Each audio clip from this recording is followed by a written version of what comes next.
I keep hearing a baby crying, and I go check on my daughter. She's not crying, she's sleeping. And I go through every room in my house, no matter if I'm upstairs or downstairs. I'm looking in closets. I'm like, what in the world? The volume never changes. It never changes. And I realize it's right above my head. And I think, of course, it has to be that boy. This is Touched by Heaven. Everyday encounters with God. Those moments when heaven and earth collide and we see God. We see His hand reaching out to us, attempting to get our attention, inviting us into a closer relationship. Here we share stories of encounter with angels, divine intervention, prophetic dreams, visions, near-death experiences, big and little, God incidents. I'm your host, Trapper Jack. Welcome, so glad you're here. Episode 141. And as I record this, this will be posted New Year's Eve, so you're probably in the future. But I know what you already know, and that is when that calendar clicked over from December 31st to December 32nd, I know. It's the year that'll never end. I know. We're all in this together, though. We're all in this together. So welcome again to episode 141. You're going to love this episode. You're going to love Lily. Some incredible experiences that she has had. As our title states, Lily met her son before his birth. Lily had been told by doctors that she would never have children. One of our lessons, of course, is that God has final say. God is the ultimate physician. And she has some very interesting insights through her experiences of how and when children enter into this world. I think you'll find very interesting. She's been hearing literally the voice of God since the age of 9. She has since been experiencing Jesus, Mary, angels, saints. So a lot to be learned from our conversation with Lily, who has found the podcast thanks to, it was a friend, right? I'm sorry. Oh, my friend, he told me about your podcast, and he said that it was helping enrich his faith. And so I started listening to it, and I just love it. I love what you're doing. I'm thankful for what you're doing. Thank you for doing this. Putting this out. The world needs it. I'm glad you found the place. I really am. What came to mind when you started listening as far as your own stories? How many people that I know that could give you stories until the end of time. That's good. Well, be sure to have them contact me. I will. You know. What's your story? Yeah. What's how were you brought up, and when did you start stumbling into this God that's as He was then and still is now? It seems like I always gravitated to talking to God, and I would say up till 10 years old, I wasn't thrilled with being here. I loved my parents. I had a great family life, but I didn't like, you just absorb a lot of energy from people, and it was uncomfortable. And I would hear God when I saw people would tell me how he was sad about things in their life that they were doing. And so I would tell my mother, you have to tell them that God is unhappy. They need to stop and focus on Him and listen to Him and talk to Him. And she was like, you can't tell people that. But I was in communion with God very early. You would hear this inner voice. Is that audible? How would you describe it? Audible. I would hear it. And it would be like 9 years old. 10 years old. 11, so if your 12, mom, let's say, was with somebody, you could get a reading from God saying she's not living the life the way she should be, or whatever it was. Yes, and it was mostly how sad he was, and how they were wasting time. So I would ask my mother, please tell them they're wasting time. Would he get into the particulars of it with you, of what they were doing wrong? Yeah, partying too much. As a kid, I knew they were carousing too much, living life in the shallow end of the pool, if you will, not thinking deeply, not spending enough time pondering things, just very happy with quick and shallow things, if that makes sense. Yeah, well, yeah, and your perception as a 9 or 10-year-old, that you could grasp that, know what it meant. Have you always had that then? I mean, to this day, would you say you still have that discernment about how people are living their lives?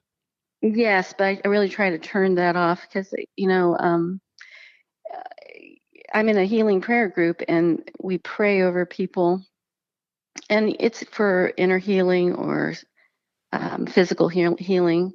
And there, you are.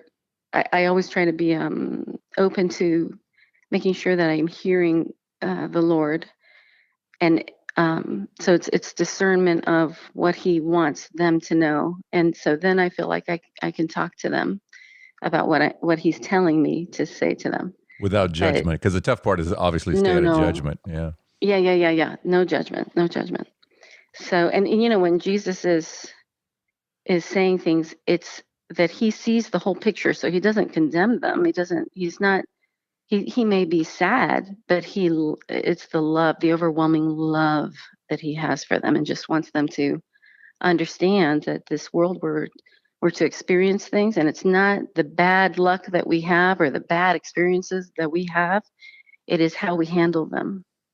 Yeah. That's what carries through to the next world and to heaven. Is it's if anything, they review the the difficult situations, but it's what really counts is, do we blame God? Are we angry with God? Do we push Him away, or do we cling to Him? Do we run to Him? I tell people, and when you're driving, put Him in the seat next to you. If you're on an airplane, put him there. Watch a movie with Him. Talk to Him about the movie. Just He's part of your everyday life. If you invite Him, He's there. Yeah, So that's awesome. talk I to say that Him. all. He's got to be in the room. If he's in the room, your conversations change with people.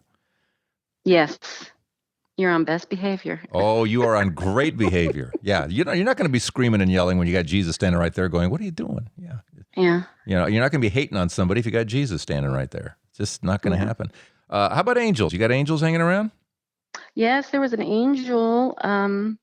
So I have a child that was diagnosed with a condition, and it was it's very, can be very frightening. And when we found out one night, usually when am overwhelmed, I'll just go to bed, throw the covers over my bed, pray, put Jesus there, and just stare into His face. That's how I handle it, and I go to sleep. One night I was having difficulty, and I knelt in my bedroom and I prayed, and I said, if you take her, I will not hate you. I will not be angry with you. I will not blame you. I love you. I need you. Just don't ever leave me. Let me feel you and your arms around me, because I always choose you first. But if you can heal her, please heal her.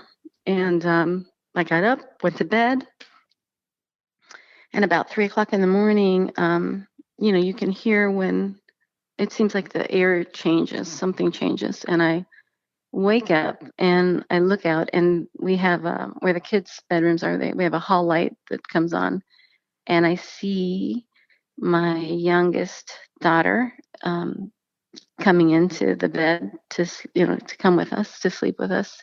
And I'm scooting over to the middle of the bed, and she puts her foot on the mattress, and I'm thinking two thoughts: is, why isn't she just sliding in? Why did she put her foot? That's a big step. How is she doing that? And boy, cheerleading is paying off, because she's so limber to put her foot on the bed. And then I look at the foot, and that's not her foot. It's a totally different shape of a foot. And so the mattress is down where she's now standing on the bed. And I look up like, who is this? This is not Lauren. This being is standing on my bed, and this hair, it's like Wella balsam hair flowing everywhere. And I'm just staring, and the face is like acrylic. It's clear, but you can see features. Okay, you have my attention. And I'm like, Jesus, who is this? Who is this? As I'm thinking this, all of a sudden this being is holding a bottle in their hand. And it looks like a brown bottle. And I'm like, what is this? What are they holding? That looks like a beer bottle. And then the being puts their head back and laughs at me. And I'm like, uh-oh. and then they like hoist themselves up in midair to sit. So they wanted me to see this bottle. And I was still upset by that bottle because I said, it would be perfect if it weren't for the bottle. What is that bottle? And then a few days later, I saw a friend she wanted me to meet this person that was at this function.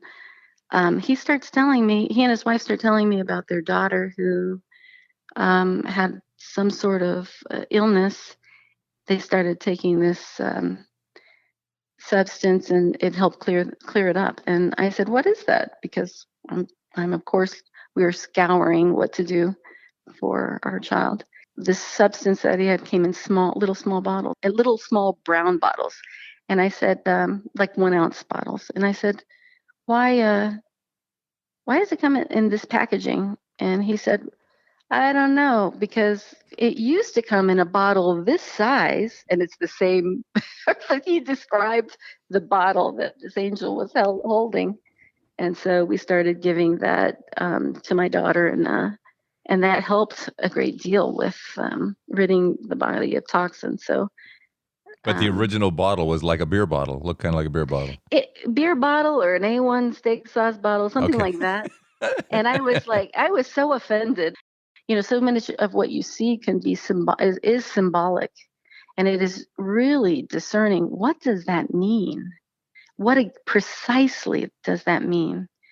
And I will call some friends, and I say, 2 friends, and I say, this is what happened. This is what I saw, and they will help me process the meaning of that if I just don't understand, or I have a stumbling block. That's a good point, because a lot of people have experiences, and I always flash on, as an example, Dr. Eben Alexander and his near-death experience. And here's this guy, and you know the story, I assume, Proof of Heaven author? Yes. Okay. Yes. And he had this experience, and he comes back, and he goes into this new agey reincarnation. He takes what he has experienced and goes 180 degrees away from Jesus, only that Jesus is one of many and all of that. It's like, okay, and I read his book, and he was shown, I mean, his first encounter was with demons, and then he was taken up to the light and all of this, and it's like, boy, it's all interpretation, isn't it? Yes, and that's why it's really critical to surround yourself with people that are helpful and very true to God, and they can help you unravel the meaning of something if you don't immediately understand it, or you understand partial, but you still feel like there's you don't have the complete understanding. That's important. And to read the Bible, by the way, because I love, now, when I was younger, read the Bible, I didn't understand a lot of it. Now, oh my goodness, it's so rich. And especially the apostles, and how once Jesus ascended, and the apostles are going through the same thing. I mean, they would see things, they would see symbols of things, and then try and understand, what exactly is God specifically trying to tell them. And you just see it. It's beautiful. And you say, I understand exactly how they feel, because you don't want to get it wrong. Oh, that is so true. That is so true. And to care, you got to care that you get it right. Yeah. Yeah. But when you're praying with people, you have to be very careful that you are not inserting yourself, and you're not moving ahead of Jesus, or really in any situation. You don't want to move ahead of him because you're impatient with his timing, and you don't want to do that. You want to be on the receiving end of his direction. Yeah. Well, and I've been guilty of that too. Publicly, I've been, it's like I incorporate my agenda. I know what God wants. Maybe, yeah, but maybe everybody not. does. Yeah. But your motives are good, right? You're trying to move things forward, move them along. So your motives are good, but it's we all do that. We all have a tendency to do that because we so badly want this, and our timing is so different than his timing. Oh, completely. Yeah, completely. Yeah. And to have the patience of just letting it happen, whatever it is. When I when I have thought about talking to you, I have thought about a couple things that, and it has to do with babies. When my husband and I were starting to trying to have a family, it was not to be. I had seen this little boy in my prayers. I had seen this little, let's say, 2, 3 year old boy, and I would pray with my mother and my sisters, and my sister saw him, my mother saw him, and so here I am trying to start a family, and we believed, oh, that boy is yours. He's for you. But it wasn't. My body was uh, not able to conceive. Not able. The doctor said you probably wouldn't even carry a pregnancy. My husband and I had always talked about adoption, so we started that process, and we adopted our daughter from China. And my husband had said, as long as it's a girl, we can have children as long as it's a girl. So we start that process. And meanwhile, I kept seeing this little boy, and but I had to tell him, I'm sorry, my body is not working on earth. I'm so sorry. I will be your mother in heaven. I love you. I had to say kind of goodbye to him, if you will, and focus on what we were doing, and so we ended up going to China, and at that time it was brand new. If we were only there a week, it was the most magnificent experience, and having Lindsay has just been the best. I have never felt bliss until I became her mom. How old is she now? 25. Looky there. Looky Yeah, there. and she's just wonderful. But so we brought her home. When we came off the airplane, my family was there, and it's like 2 a.m. in the morning, and everybody's there, and they come to our house, and we're just so excited. I'm just so happy. The next couple days, I'm in the house, and I keep hearing a baby cry, and I go check on my daughter. She's not crying; she's sleeping. But I hear this, and I think, oh, one of my nieces must have left a baby doll, and the battery must be running because I hear this, crying, wow, wow, wow, wow, crying, crying, and I go through every room in my house looking for this doll because I want to turn it off. It's crying all the time, and it wasn't until about 10 minutes of searching that I realized every step I'm taking, no matter if I'm upstairs or in downstairs, I'm hearing this doll, and that makes no sense. I'm looking in closets. I'm like, what in the world? And I realize this doesn't make sense. The volume This, never changes. it never changes. And I realize it's right above my head. And I think, of course, it has to be that boy. And I stop and I just pray and I say, I love you. Don't be sad. I love you. And what I didn't realize is that I was about a week pregnant with him. And when I went back to the specialists who, for the first 10 weeks of his life, inside, me, it was, let's see if you're still pregnant. Let's see if you're still pregnant, because he was like, you'll never even carry this child. You can't carry this child. And I would just go home, lay on the couch, put the Elton John "You'll Be Blessed" and cover that baby in gold light from heaven, and just say, thank you, Lord. At least I'm pregnant. Thank you, Lord, for this baby. I ended up having him. So, but it was that sound above my head that, Put all of this even, together. This is such a remarkable story, and you're certainly not the first woman. I'm flashing on someone else right now who, in the process of adopting, gets pregnant. This is yeah, as you know, you've probably heard these stories too. Whatever that's all about. I say we're to show people what true love is. It's not blood. It's not that you have a blood relationship with somebody. That doesn't bring you necessarily true love, but it is beyond, it's bigger than that.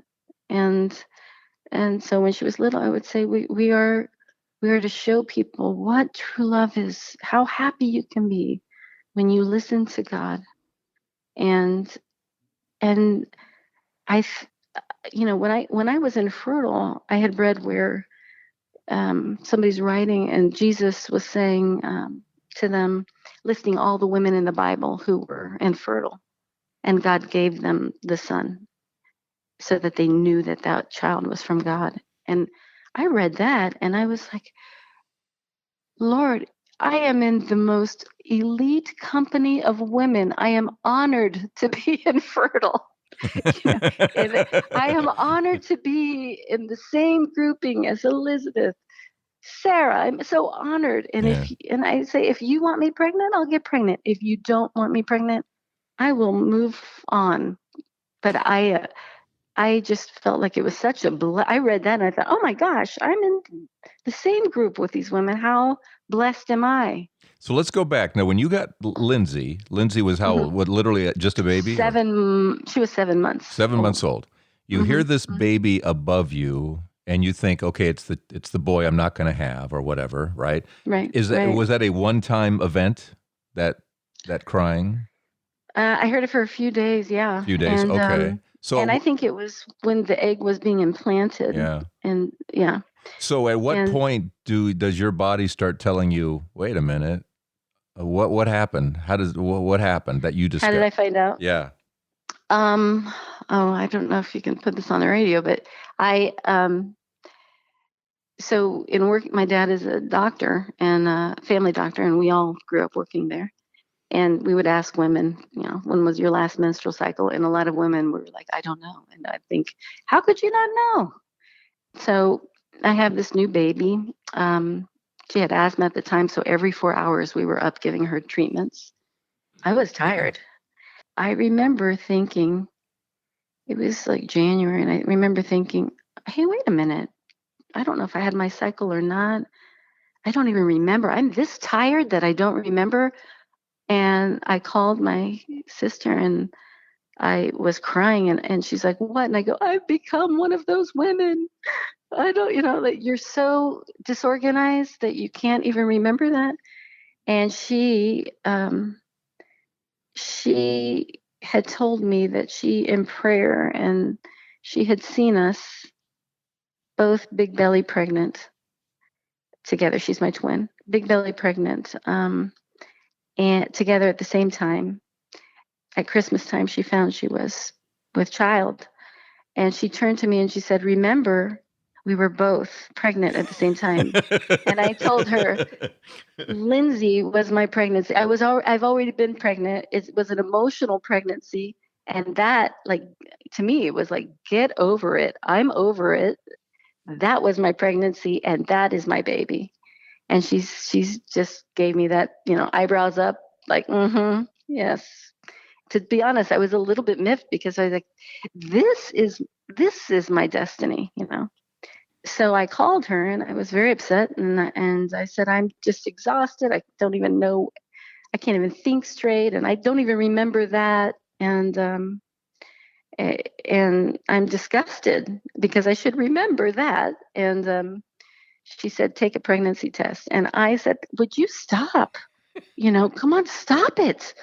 I am so happy with my life, and I don't need that.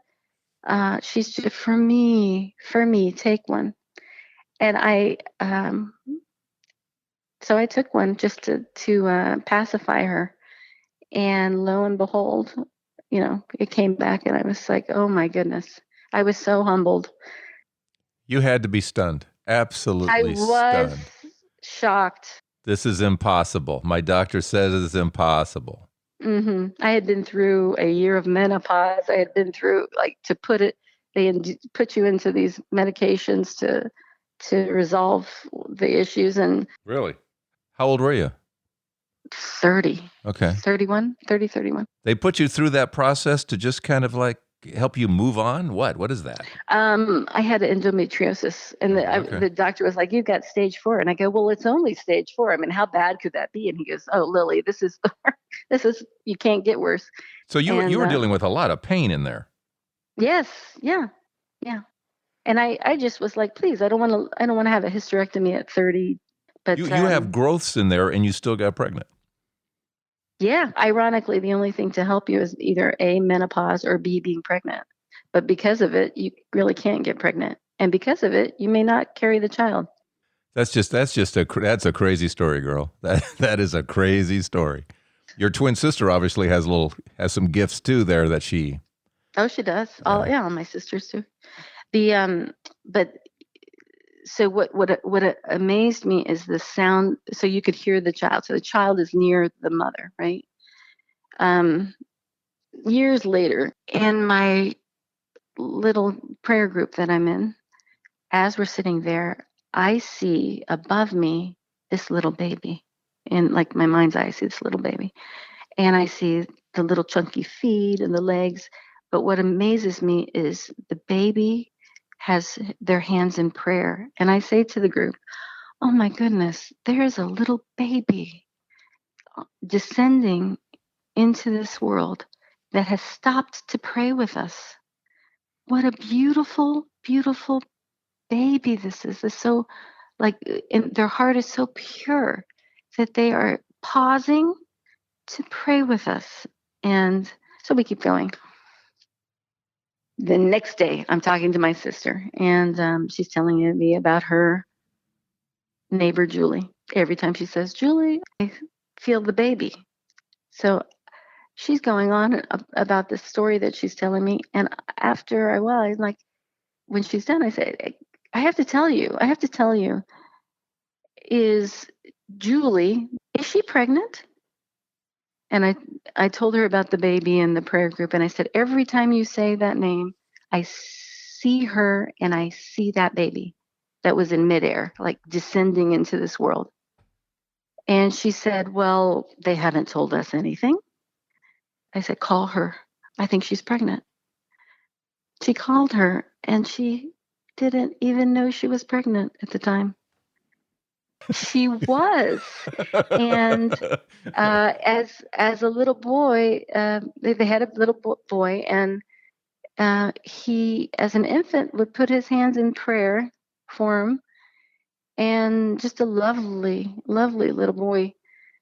But isn't it funny that the spirit of these babies are descending into this world before the mother even knows they're pregnant, Yeah. and that they're tied to the mother. Isn't it interesting that you would have that experience? This is what I try to comprehend from, okay, God, why would you give Lily this experience and talk about it at the prayer group, and every time you hear the name, you think of it. It's like in the big picture, it's like, I mean, I know we're all connected, and he's showing us how we're all connected.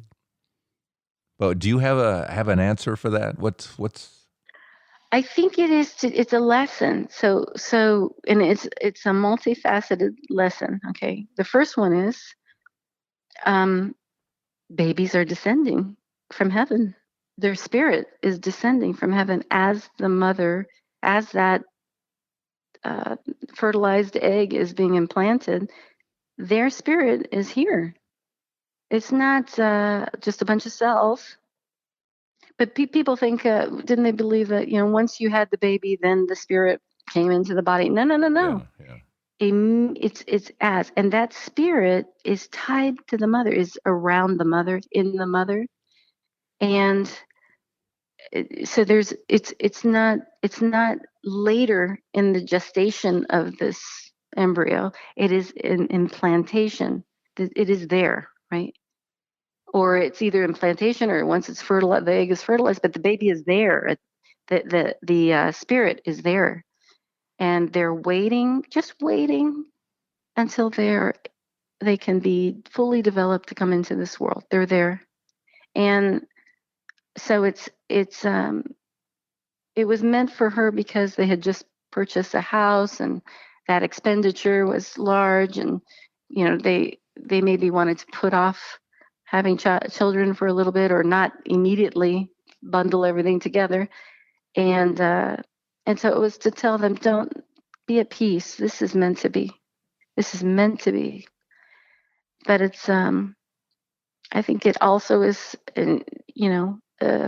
the larger picture is, we when Mary, when she is so upset about abortion, it is because these beings are meant to be here, no matter how they're created, from a failed relationship or whatever.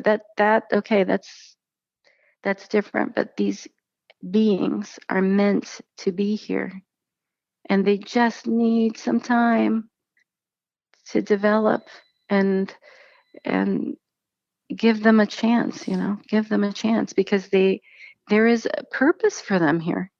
There's Yeah. things that they're to add into this world. Every person I talk to, such as you, has experiences, or others who have had experiences. It all adds up to the same thing, which is these are God's children. You don't mess with God's children. No. That his opinion might be worth a little bit more than mine. Yeah. So throughout And your life, you've had this. You still hear the voice? oh, yeah. I usually walk with my entourage, Jesus, Mary, Joseph, and I have Saint Padre Pio. But I usually go, and when I talk, I tend to say we, and people are like, "Who Yeah, are you talking about?" I I'm do like, that all the time too. I always say, well, here's what they want, and it's like yeah, they. I said, well, it's God, but it's everyone else. They got angels and Mary and Jesus. it is beautiful. It is beautiful, and it's like we have an abundance of love and guidance, of divine guidance. We're never lacking. And so, I live my life with Jesus all the time, and I I'm just trying to be very aware of him, and like, Anytime if you bring Mary into the equation, wait, there's only one mediator. That you're right. There's only one mediator, Jesus, but Mary helps you come to Jesus. She just does. Talk to me about how the difference when you hear from Mary and what she does. Mary. I've been aware, even as a child, aware of Mary, but I've become closer to Mary, and probably after having children. And actually before that, but after having children, really understand, the mother. When, like when we're praying over somebody, Mary will come.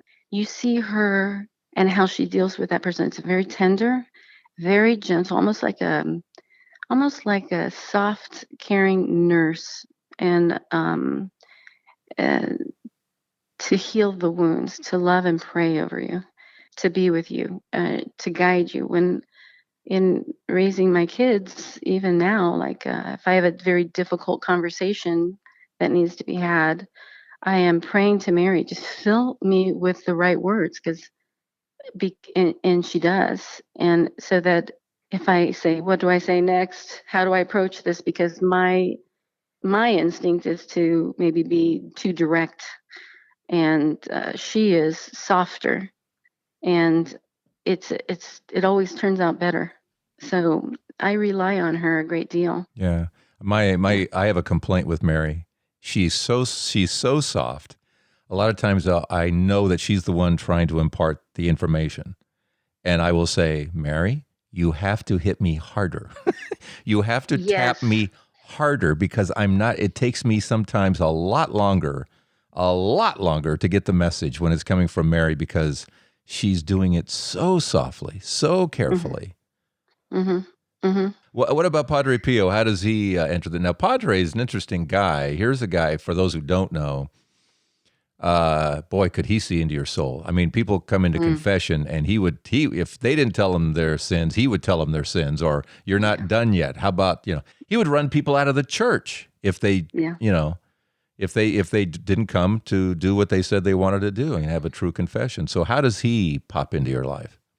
When um when I was younger, living in my mother's home, we would pray, and we would be aware of Padre Pio, and we would have he has a roses sent just like Mother Mary does. And when I was a teenager, there was a loss. We had someone in our school that I cared deeply about died. And I became closer with Padre Pio because he would just sit with me in my grief. As I got older and like entered the business world, and I don't want to enter a meeting without my Jesus, Mary, Joseph, St. Padre Pio entourage. And a lot of times at the conference table, I'll be like, Padre Pio, where are you? Where are you? You're supposed to be here with me. And usually he comes and I can see him with his hands, like elbows on the table, hands in a prayer form with his head against it. Those are always very difficult meetings. He's there for those difficult moments? What are you saying? He is. He's there for the difficult moments. And why? What is he bringing? What is he bringing? What is that? Peace. Like, be calm, peace. Peace. Don't, just if you're peaceful, then you are not reacting as much as you can respond. What's his quote? Pray. What is it? Pray and don't worry. Yeah, but there's one more element. Isn't it pray, hope, love? Hope and don't worry. Pray, hope, and don't worry. That's it, yeah. Pray, hope, and don't worry. He was the guy that said, would you quit worrying? Yeah, which is, everyone says the same thing. Quit worrying, stop being fearful. We live in this very afraid, offended world here today. It's just another, I get off on these tangents. There's another story. But one night, this is when you had the old TV sets that had snow, because there's nothing else on TV, so you went to snow. We fell asleep, and I hear the snow, from the TV set, and I think, oh my goodness, we left the TV set. I gotta turn that off. And I wake up to look for the remote to turn that off. Then I look to my left, and standing next to me is this figure. And I start screaming because I thought it was some intruder. And then I look closely, and oh my goodness, that's my abuela, who had passed on. And okay, your grandmother. My grandmother. This might be a good stopping point in this episode. Lily's about to talk about her grandmother who has died, and she's dreamt about her. In fact, Lily's had this series of dreams, this series of educational moment, shall we say, this guided tour that Jesus gives her to this place, where is this place? Who painted these walls this color? Ugh. And I am like, Jesus, they don't even see you. They don't even see you. And he just looks at me. And I said, where, can we get out of here? Give me out. Jesus, can we leave? This is bizarre. And I look over, and coming from a different angle above us is somebody else I know with their daughter. And I thought, oh my gosh, they're higher than we are. And doesn't sound like heaven, does it? Not exactly hell. Is it that in-between place? Is there a purgatory? This might be a nice way of opening the door to that conversation next week with Lily. So come back for episode 142. I'm assuming it might be a good week to do that, because especially as people in the beginning of the year look to better themselves, right? We're all striving to be that person, not this person. If there is a purgatory, that is a place where we will undergo more change than ever before. And as far as our takeaways from this episode, a couple of things come to mind. One, obviously, the babies. You can just see the babies descending from heaven, gifts from God, regardless, just to repeat what Lily said, regardless of how that baby was created and whatever the failings of the parents, it's God's baby. God wants the baby. That child has a purpose. We all, again, each one of us started as that baby, and that spirit put into us there at the beginning, at the very beginning. And we all have a purpose. That child has a purpose that only that child can fulfill. Nobody else. God's babies. Just again, and there's never, in all the episodes where this topic comes up, there's never been anything to the contrary. So thank you for that insight, Lily. Oh, and also, I thought it was interesting about the discernment. You hear how connected Lily is, and yet she still has her circle of friends who help her in discernment. Great advice for all of us that, if you have some questions about what does this mean or what does that mean, you go to people who are connected to Jesus, connected to God, connected to Trinity, connected to Bible. That's where your answers are, inside this body of Christ. So What is your story? Angel encounter? Divine intervention? What might it be? Get a hold of me at touchedbyheaven.net. It's also the place where you can click that Patreon link. If this is the year, maybe this is the year you can help us out on a month-to-month basis, as Ashley Martin is doing. Ashley, you're our shout-out this week. Thank you so much, Ashley, helping us out through Patreon, patreon.com. Just search for Trapper Jack, or come here, episode 141 at touchedbyheaven.net. Thank you so much. And thank you for keeping this a 5-star podcast by your ratings and reviews inside your podcast app. All right, how about next week we do it some more, shall we? Okay, here at Touched by Heaven, everyday encounters with God. I'm Trapper Jack.